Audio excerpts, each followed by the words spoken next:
Matthieu nous enseigne beaucoup.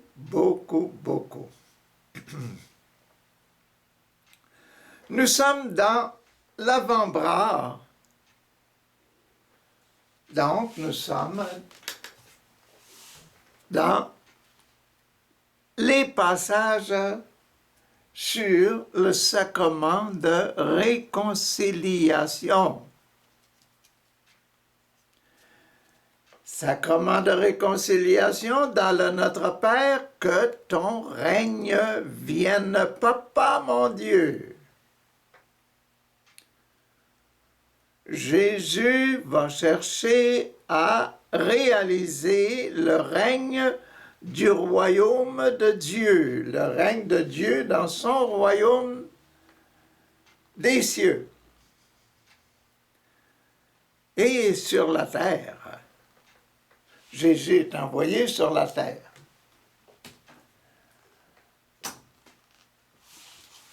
Aujourd'hui, hier, nous avons vu le passage 1, 2, 3 sur le baptême, la réconciliation, la confirmation.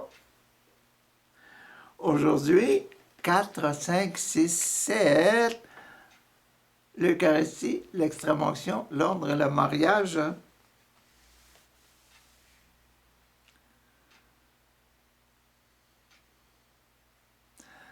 Dans le sacrement de la confirmation, le sacrement du règne de Dieu, comment établir le règne de Dieu. Aujourd'hui, pour l'Eucharistie, Matthieu met ensemble l'Eucharistie et le sacrement des malades, l'extrême-onction. Il commence par l'Eucharistie et entre dans l'extrême-onction et finit encore par l'Eucharistie.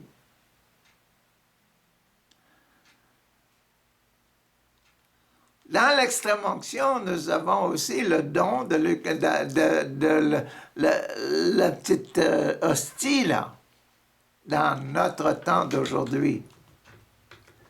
Le prêtre vient à la maison, entend la confession, fait l'onction des malades, et puis, après l'absolution, l'onction des malades, il donne l'Eucharistie, qui est la présence de Jésus en nous, qui est le règne de l'amour de Dieu pénétré dans notre corps. Pendant que Jésus leur disait ces paroles,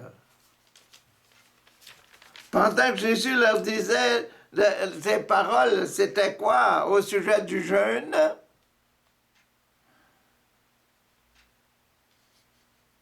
Est-ce qu'on peut, à un grand repas, dire « je jeûne » ?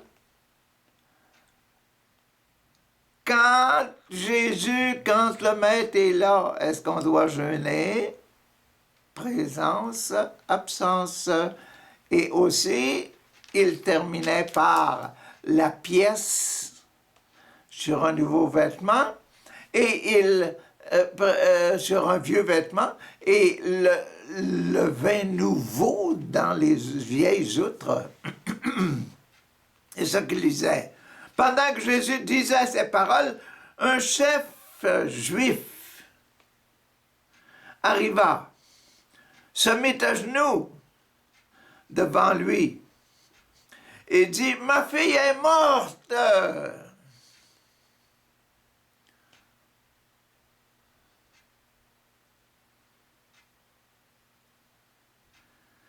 Il y a un instant seulement, mais viens, pose la main, encore la main, sur les béatitudes. Bienheureux, bienheureux, bienheureuse petite fille. Sur elle, et elle vivra.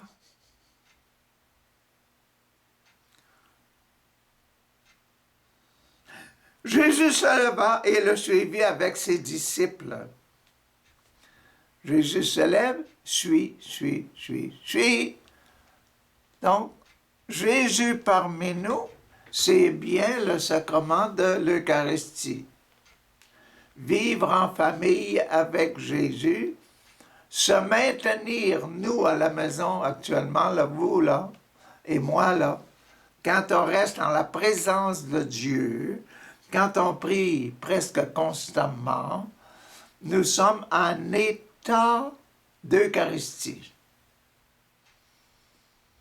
Un état stable d'Eucharistie, Jésus est avec moi. Je prie, je parle, je lui parle constamment, je parle à Dieu constamment, je suis en état d'Eucharistie. L'Eucharistie n'est pas simplement un moment, aller à la messe, là. L'Eucharistie, c'est un état de vie qu'il faut essayer de maintenir. Et c'est ça qui nous rend heureux et qui nous garde en paix. Ah, une femme qui souffrait de perte de sang depuis longtemps, depuis 12 ans, s'approcha alors de Jésus par derrière et toucha le bord de son vêtement. Extrême onction. Eucharistie, extrême onction. Extrême action. Elle fait une action extrême pour avoir une grâce. Il ne faut pas oublier que les sacrements sont toujours pour donner la grâce. Si l'Église a choisi 7, 5 plus 2, c'est que ces 7-là sont les plus visibles dans nos vies, les plus constantes dans nos vies. C'est une constance dans la vie. Et c'est pour ça qu'on a institué, Jésus a institué des sacrements pour donner la grâce.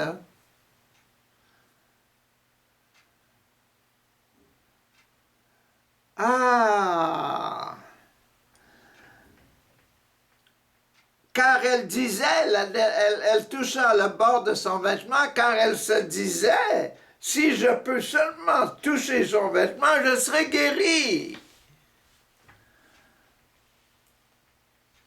La foi. Comme hier, c'était la foi, aujourd'hui, c'est toujours la foi. Quand votre foi est petite, disait Jésus, et il calma la tempête.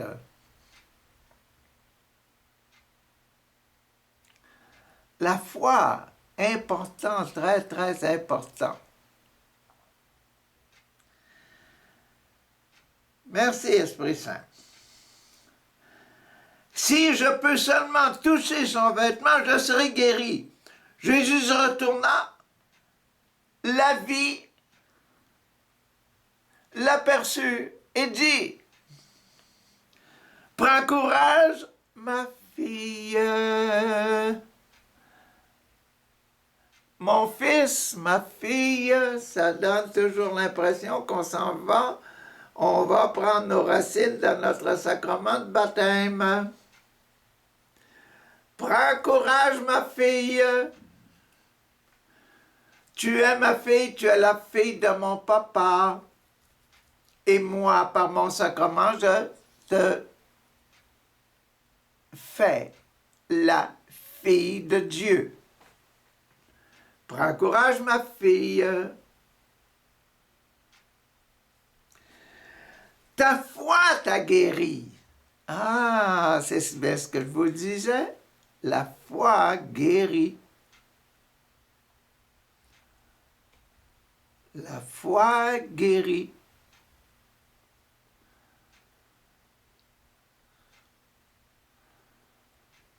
C'est pas Richard qui guérit, c'est la foi en la grâce de Dieu.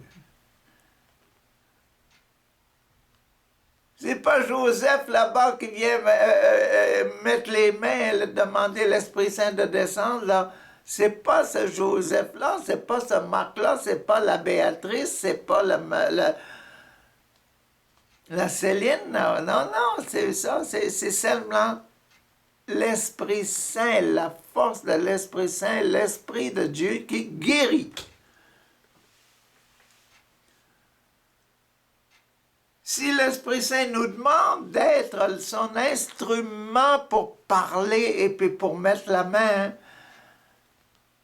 nous sommes là seulement comme un pinceau dans quelqu'un qui va peindre le mur. Un instrument. On n'a aucun mérite. Aucun mérite.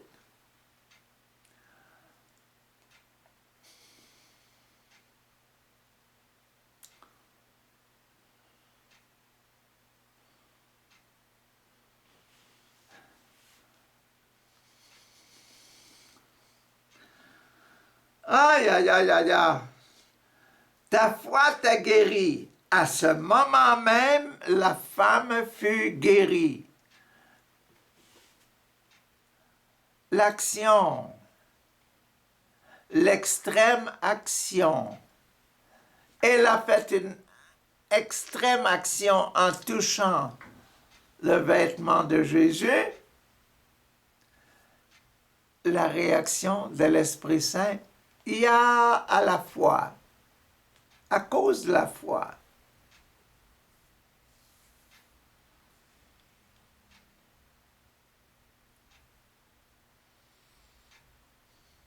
C'est l'Esprit Saint qui travaille. Bon, Jésus arriva maintenant à la maison du chef. On revient à l'Eucharistie. Jésus qui revient dans la maison.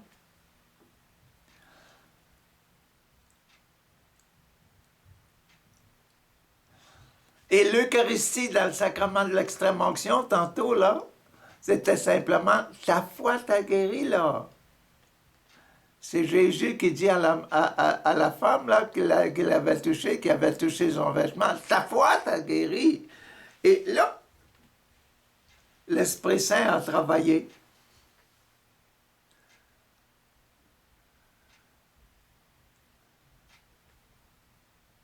Ah, que c'est beau. Jésus arriva à la maison du chef. Quand il vit les musiciens prêts pour l'enterrement et la foule qui s'agitait bruyamment, il dit, « Sortez d'ici, car la fillette n'est pas morte, elle dort. »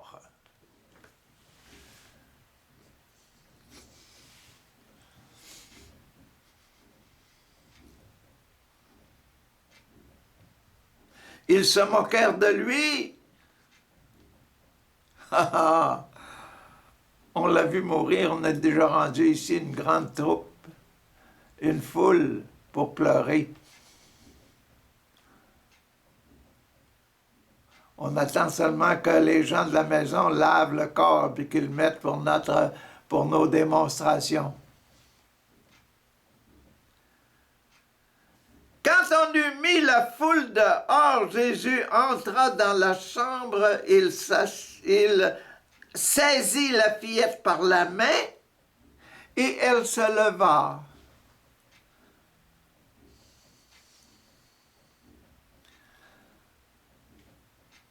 La nouvelle s'est répandue dans toute la région.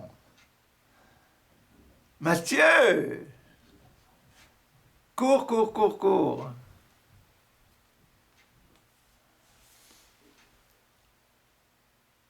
Dans l'autre évangéliste, ils expliquent tout ça, qu'est-ce qui s'est passé. Là, il fait rentrer avec Jacques, Jean, et puis les parents seulement, et puis il dit « Talita koum », hein, et puis toutes sortes de paroles. Mais dans Matthieu, c'est très, très simple, très court.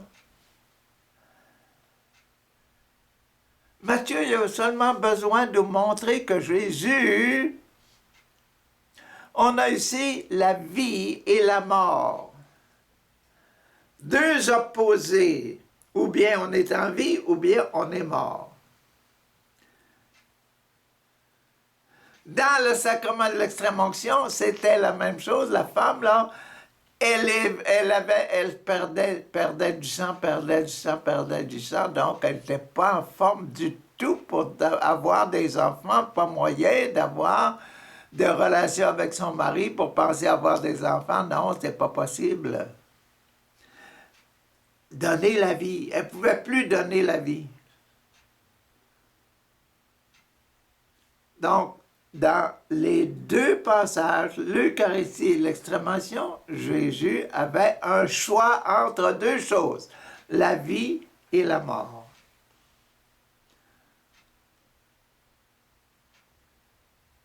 Mais on est dans que ton règne vienne. On est dans l'avant-bras, là. On est ici, là, dans l'avant-bras, pas dans la main, on a passé déjà, on est dans l'avant-bras. Le passage 4 et 5 dans l'avant-bras.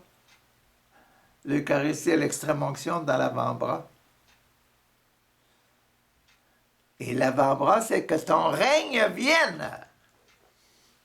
On veut que le règne de Dieu se montre. Choisissons la vie que les gens vivent. Et dans les deux, il y a la vie matérielle et la vie spirituelle. La femme qui a fait un acte de foi, là, oh, qu'elle a grandi spirituellement. Le papa Jaïr avec sa femme, puis les autres, tous les gens qui étaient là, qui ont vu ce qui s'est passé avec la jeune fille de 12 ans, là. La foi a augmenté, le règne de Dieu est arrivé, que ton règne vienne. C'est là qu'on est. Et c'est ça que Matthieu veut nous faire entrer dans le cœur. Il veut nous faire goûter, là, que la vie, c'est très important, c'est la chose la plus importante. La vie est plus importante que le corps. Parce que après notre mort, c'est la vie éternelle qui va nous emporter, qui nous va mettre de l'autre côté. C'est notre esprit. OK, sacrement de Eucharistie, extrême-onction, on est rendu dans le sacrement de l'ordre.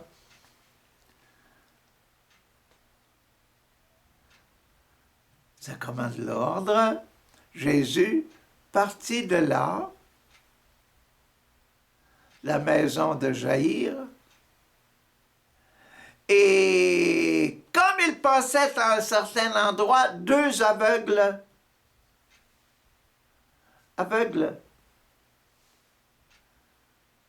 deux, l'aveugle, se mirent à le suivre en criant « Aie pitié de nous, fils de David !» Quand Jésus fut arrivé à la maison, les aveugles l'avaient suivi, ils s'approchèrent de lui et il leur demanda, Jésus savait qu'est-ce qu'il voulait, hein? « Aie pitié de nous, fils de David !» Fils de David. Ancêtre. Croyez-vous que je peux faire ça, dit Jésus? Ils lui répondirent, oui, maître.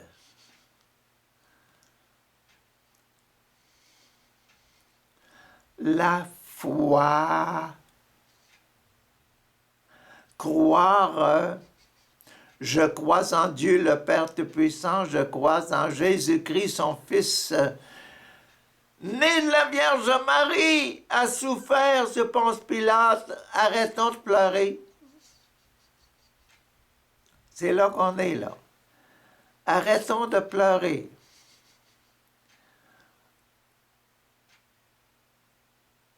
Aveugle, opposé, vue, lumière. Ah, Jésus est encore en face de deux adversaires, le jour et la nuit. Un aveugle dans sa nuit.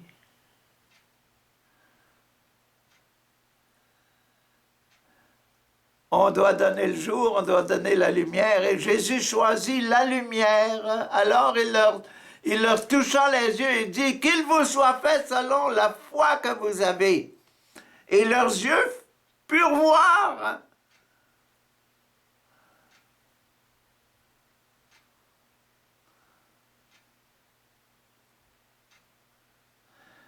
Le règne de Dieu est arrivé, la lumière est arrivée. L'Évangile de Saint Jean dit, au commencement était la lumière, et la lumière était la vie.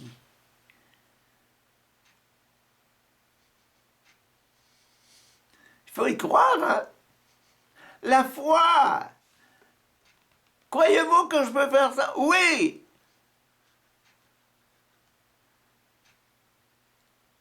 Ah! Jésus leur parla durement. Écoutez bien, leur dit-il, personne ne doit le savoir.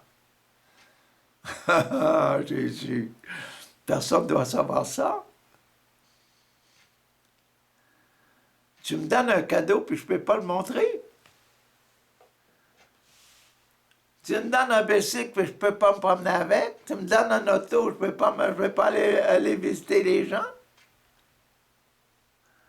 Tu me donnes des bons yeux, je peux voir toute ma parenté, je ne peux pas les voir.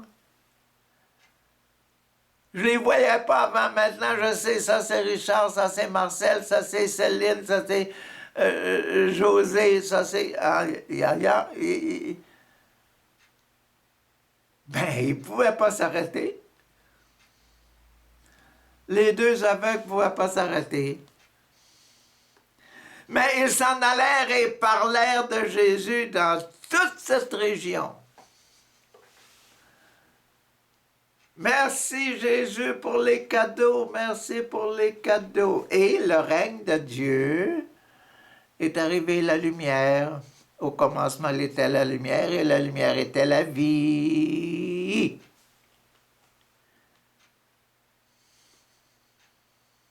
Il y a de la vie dans la lumière.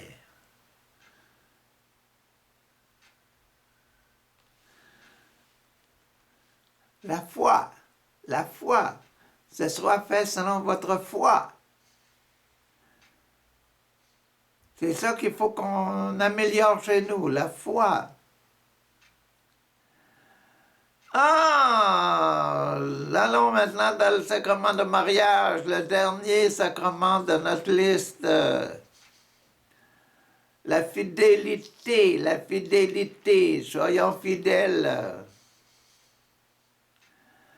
Ah, Jésus guérit un muet.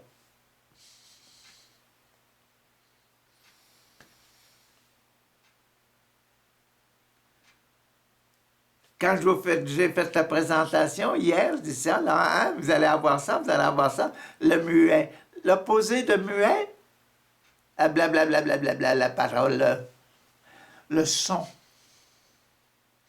Le silence,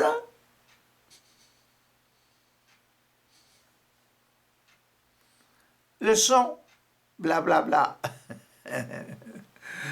Aïe, aïe, aïe.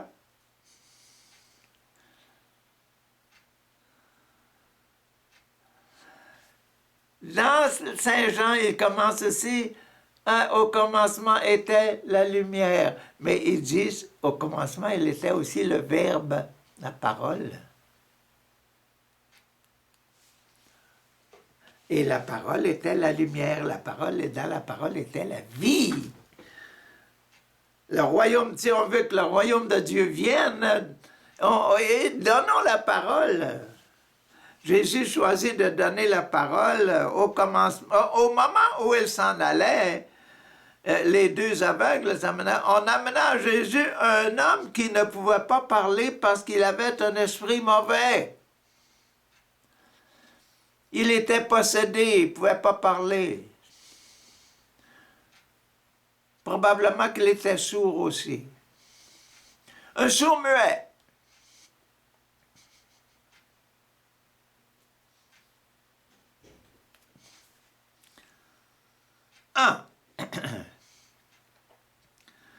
Dès que Jésus eut chassé l'esprit, le muet se mit à parler.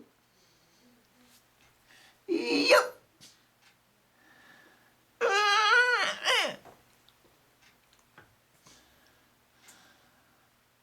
Jésus chasse l'esprit. Le muet s'est mis à parler.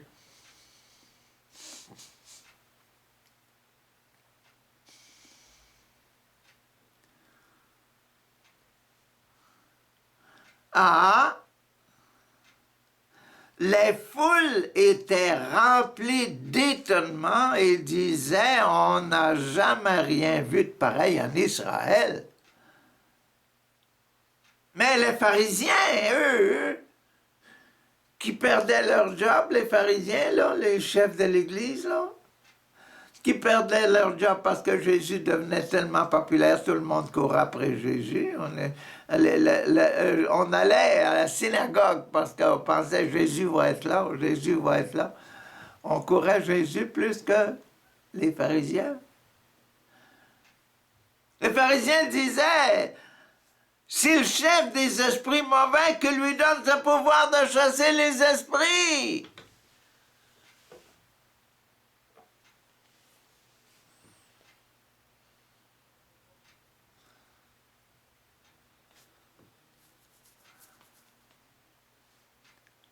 Qu'est-ce que Jésus faisait à ça? Il s'en occupait pas. C'était trop visible que l'Esprit Saint, que l'Esprit du Père travaillait par lui. C'était trop visible que l'Esprit Saint était déjà celui qui faisait le règne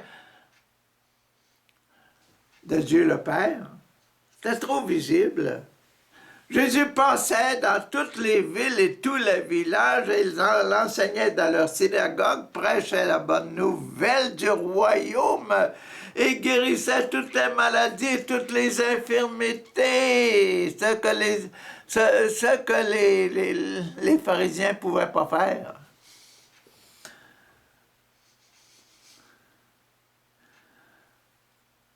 À l'enseignement de Jésus, aux gestes de Jésus, aux prières de Jésus, toutes sortes de miracles se passaient. Et les gens voyaient le règne de Dieu est en train de s'installer parce que l'Esprit Saint, l'Esprit de Dieu est en marche avec notre Jésus qui vient nous visiter. L'Esprit marche avec Jésus comme l'Esprit marchait avec les armées dans le temps des rois et dans le temps des prophètes. Jésus est prophète. Son cœur fut rempli de pitié pour les foules qu'il voyait, car ces gens étaient fatigués.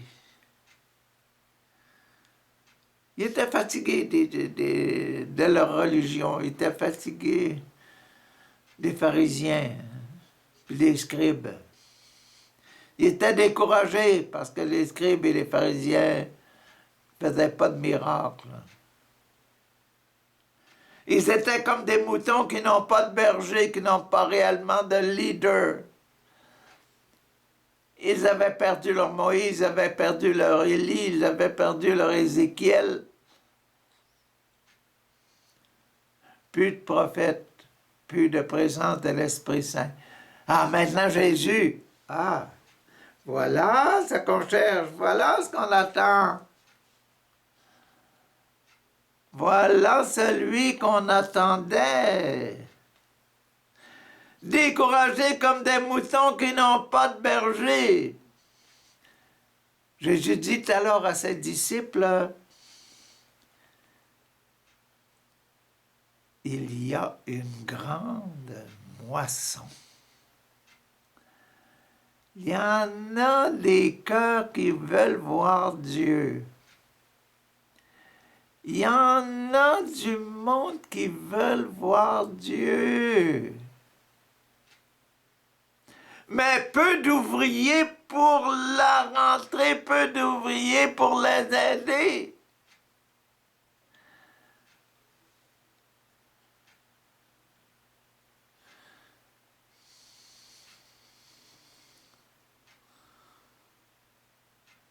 Jésus disait ça à ses disciples, à ses 12 là, puis aux autres disciples des autres cœurs qui suivaient Jésus partout là. Hommes et femmes!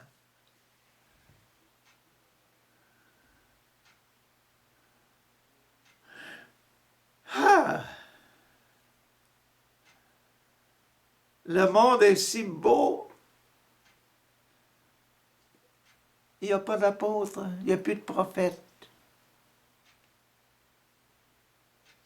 Il n'y a plus de prophètes pour ramasser ces cœurs-là, rassembler ces cœurs-là, donner la gloire à mon Père. Le royaume de Dieu doit venir, le royaume de Dieu doit s'établir. Que ton règne vienne, Père.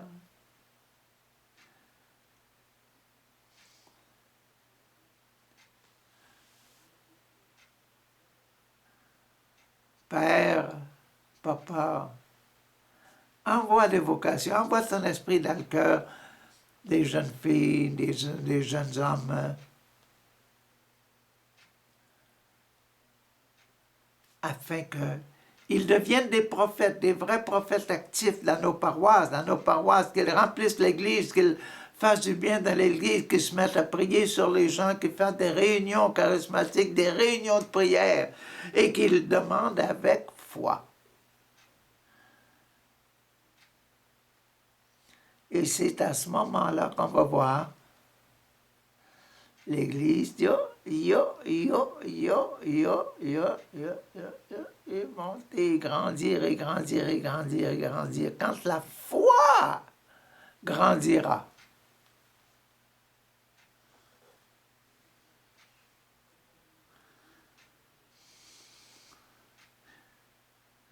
Il y a une grande moisson, mais peu d'ouvriers pour la rentrée. Priez donc le propriétaire de la moisson d'envoyer des ouvriers pour rentrer, pour rentrer la moisson.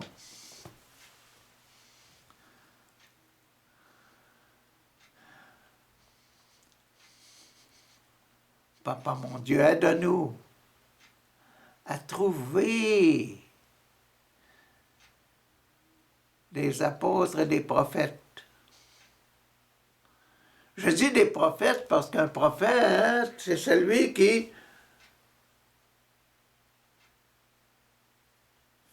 utilise le sacrement de confirmation, qui se confirme, comme quelqu'un qui prie, quelqu'un qui est en contact avec Dieu.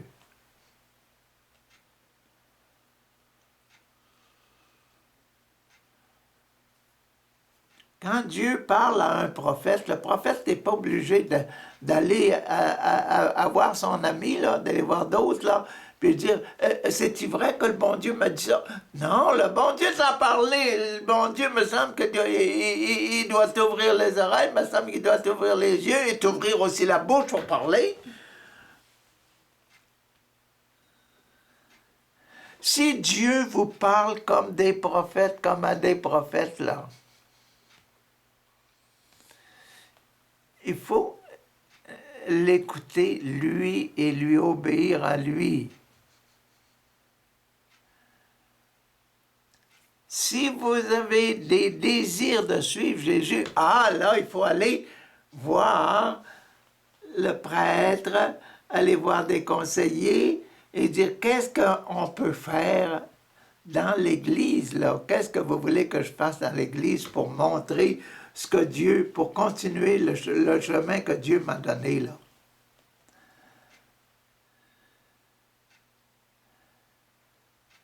Mais l'important, c'est d'obéir à l'Esprit Saint. D'abord, faire le mouvement. Oui, je te suis. Quand Jésus a appelé Pierre, allez, laissez ces nettes là. Quand il a appelé Matthieu, Matthieu a laissé son argent là et la table là, il a laissé la table au suivant. Et puis il a préparé un repas pour Jésus pour vivre dans la compagnie de Jésus. Si on veut, comme prophète, si on veut répondre répondre à l'Esprit Saint qui parle dans l'Église? Ben, il faut aller dans l'Église.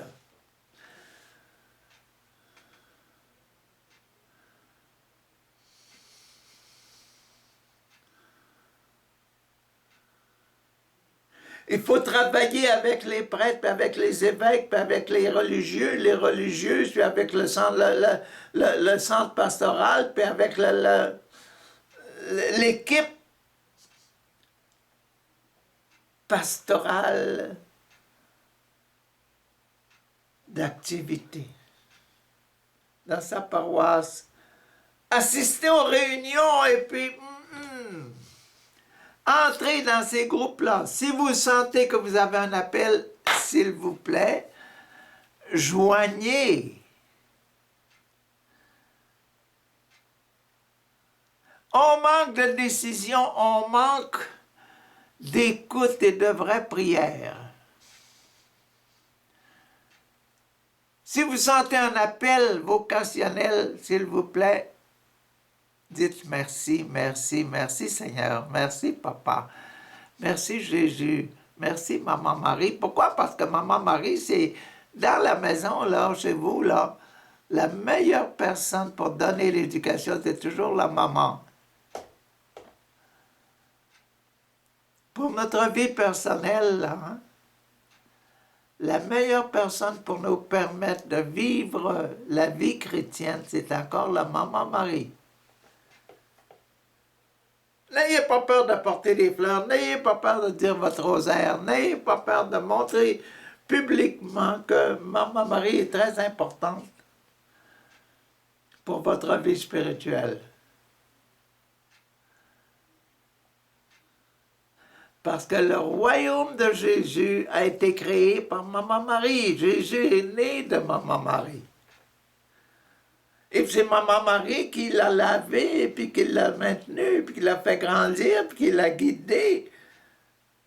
Puis Jésus a parlé combien de fois à Maman Marie? Ils ont fait des choses ensemble, jusqu'à l'âge de 30 ans. Maman Marie a été une compagne éducatrice de grandeur, du grandissement de Jésus, Fils de Dieu. Maman Marie doit devenir une compagne de notre vie pour nous aider à grandir.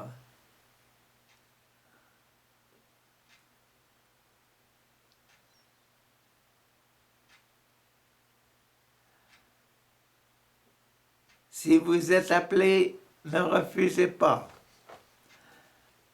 Tout de suite, laissez vos filets, laissez votre table, laissez ces autres occupations, puis allez voir qui peut vous aider à travailler avec Jésus dans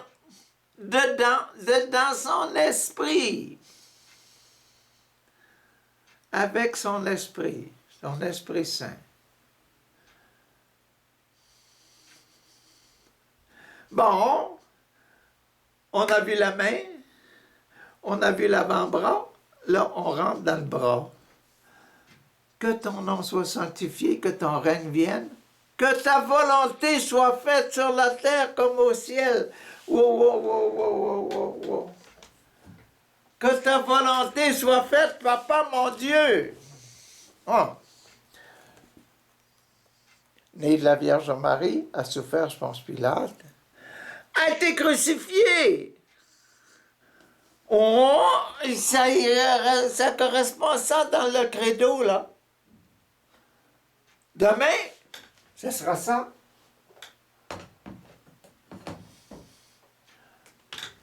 L'obéissance.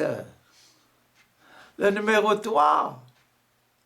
Le prophétisme, obéir à Dieu.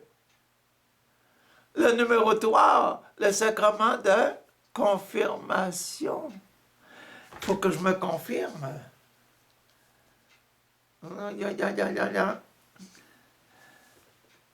Intéressant de savoir qu'est-ce qu'il va y avoir dans le numéro 3 avec Saint Matthieu demain.